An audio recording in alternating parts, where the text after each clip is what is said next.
La otra palabra de revelación acerca del movimiento ecuménico que está patrocinando la Iglesia Católica Romana. Para mucha gente el movimiento ecuménico parece algo que no existe. Sin embargo, la palabra ecumenismo proviene del griego oikos, que significa unidad. La Iglesia Católica quiere que todos seamos uno para formar una gran religión mundial en la cual el Papa pueda ser el principal dirigente y la persona que se adore no sea la persona de Dios ni la persona de Jesús, sino la persona del anticristo. Ahora bien, ¿cómo podemos descubrir que el ecumenismo no es de Dios? Porque la Iglesia Católica quiere ser la que lidere todo este movimiento, uno. Número dos, porque la Iglesia Católica sería la principal beneficiada en todo eso, porque mucho del patrimonio de las iglesias cristianas y de otras confesiones no cristianas se vendría a anexar a la Iglesia Católica. Número tres, recibiría contribuciones tanto de cristianos como de no cristianos, aunadas a los de los católicos. Cuatro, tendría el control de las conciencias. Yo tengo algunas preguntas respecto al ecumenismo que quiero compartir contigo. Si una iglesia evangélica decidiera unirse a la Iglesia Católica y aceptar una unidad, ¿qué tendríamos que sacrificar? ¿La liturgia católica o la liturgia cristiana? Indudablemente la respuesta es que la liturgia cristiana. ¿A qué líderes se reconocerían dentro del movimiento ecuménico? ¿A los líderes evangélicos o a los líderes católicos? La respuesta es a los líderes católicos. Si firmáramos tratados confesionales, ¿qué base doctrinal, qué dogmas se respetarían? ¿Los contenidos en la palabra de Dios o los desarrollados por la tradición católica? Estas simples tres preguntas nos dan la prueba de que el ecumenismo es imposible. El Señor Jesús nos advierte diciendo en su Evangelio que estamos en el mundo, pero no somos del mundo. Y esto es muy importante, amado hermano y amigo, que tú lo tengas en cuenta. Podemos vivir en un mundo contaminado por las abominaciones de la Iglesia Católica, pero en ningún modo debemos aspirar a ser del mundo. Hoy, por desgracia, muchas confesiones cristianas incluso aceptan el bautismo y el matrimonio católico como válidos. Y yo quiero decirte que el bautismo y el matrimonio católicos no tienen más que un trasfondo de paganismo, un trasfondo de satanismo.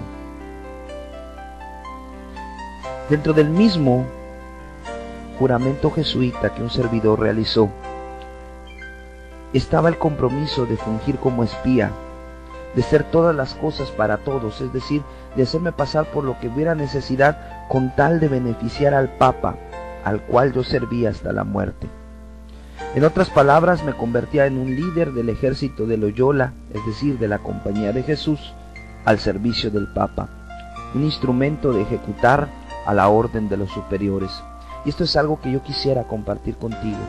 Hasta antes de mi conversión y desde el inicio de mi noviciado, es decir, durante 8 años, 8 largos años, de 1988 en adelante, yo tuve que empezar a convertirme en un instrumento ejecutor de la Compañía de Jesús. ¿Esto qué significa para una vida común y corriente? Yo tengo que testificarte, hermano, que yo era uno de los asesinos del Vaticano. Y esto no lo digo con orgullo, lo digo porque no me avergüenzo del Evangelio, que ha tenido poder de Dios en mi vida para rescatarme de esa tiniebla. Pero yo quiero decirte que hasta el día de mi conversión yo había asesinado a más de 15 pastores, tanto en Guatemala como en El Salvador, como en Estados Unidos. ¿Esto qué implica? Que la Iglesia Católica está matando las personas que se le oponen hoy en día. Y esto en México, en el país donde hoy vivo, es una realidad, ya que en estados como Chiapas y Oaxaca y Guerrero, todos los días se ven asesinatos de cristianos y líderes por causa del Evangelio. Un jesuita tiene que ser diestro en el uso de armas. Por eso el juramento dice que debemos de estar dispuestos a usar el cuchillo, la cuerda, la espada, la bala, el veneno o la fuerza para servir al Papa.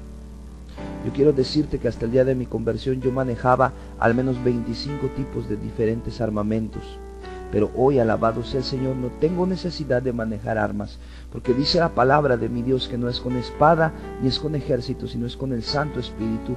Dios no me cambió poniéndome una pistola en la cabeza, Dios no me cambió matándome, Dios me cambió con su amor infinito y demostrándome que Él tiene poder de dar la vida y de dar la muerte. Alabado sea su nombre. Otra revelación muy poderosa que yo quisiera compartir contigo hoy es las horribles maquinaciones que la Iglesia Católica viene gestando a partir del Concilio Vaticano II. El Concilio Vaticano II es la última gran reforma que la Iglesia Católica ha hecho a sus doctrinas. Una palabra podría caber aquí respecto a la infalibilidad de la que se llama Santa Madre Iglesia Católica.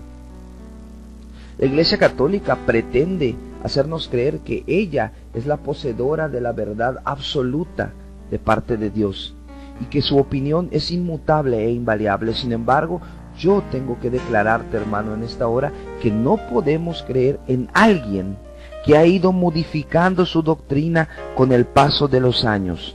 No podemos creer en alguien cuya doctrina ha sido mutada, ha sido transformada y ha sido adaptada a placer y conveniencia en el paso de 20 siglos. Yo quisiera compartir contigo algunos pequeños descubrimientos que he podido hacer a lo largo de mis estudios como sacerdote, pero también ahora como cristiano.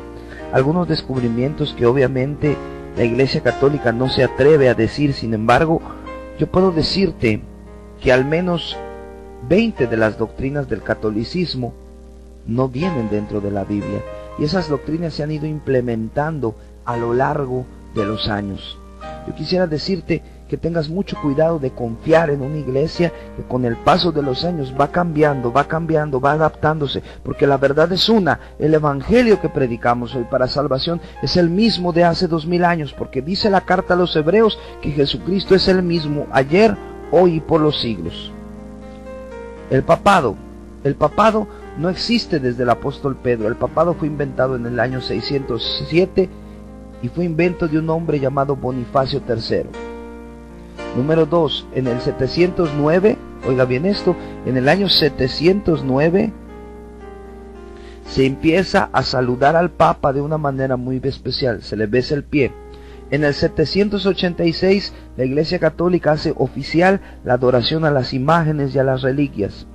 En el 850 comienza a usarse el agua bendita como un medio o un vehículo de la gracia de Dios. En el 995 comenzó a llamarse santos a aquellos muertos que la Iglesia decía que habían vivido en amistad con Dios. En el 998 se inventa el ayuno de los viernes y durante la cuaresma. En el 1079, óigalo bien, en el 1079 se inventa el celibato sacerdotal.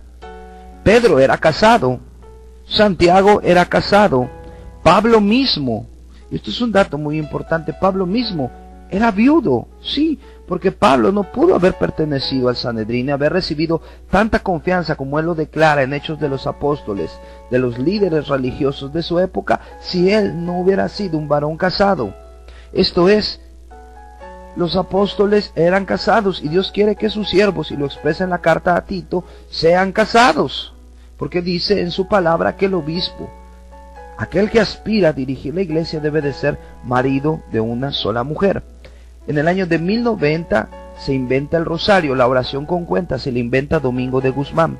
En el 1184 se inventa la Inquisición, el órgano represivo y asesino de la Iglesia Católica. En el 1215 se inventa el término transubstanciación, que significa conversión sustancial de los elementos de la Eucaristía en cuerpo y sangre de Cristo.